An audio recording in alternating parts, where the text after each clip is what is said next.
Ota-onang nima deydi? Ko'ndiraman. U boy xonadonda katta bo'lgan. Erkak qiz. Sen unga nima bera olasan? Baxtli qila olasan? Agar erkak kishini bosh omon bo'lsa, hammasi yaxshi bo'ladi. Yo'qdi gaping.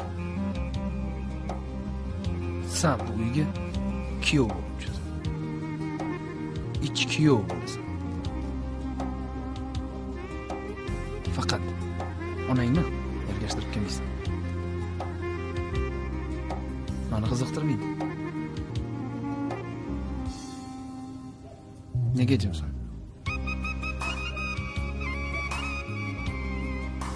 Unda men sevgimdan voz kechdim.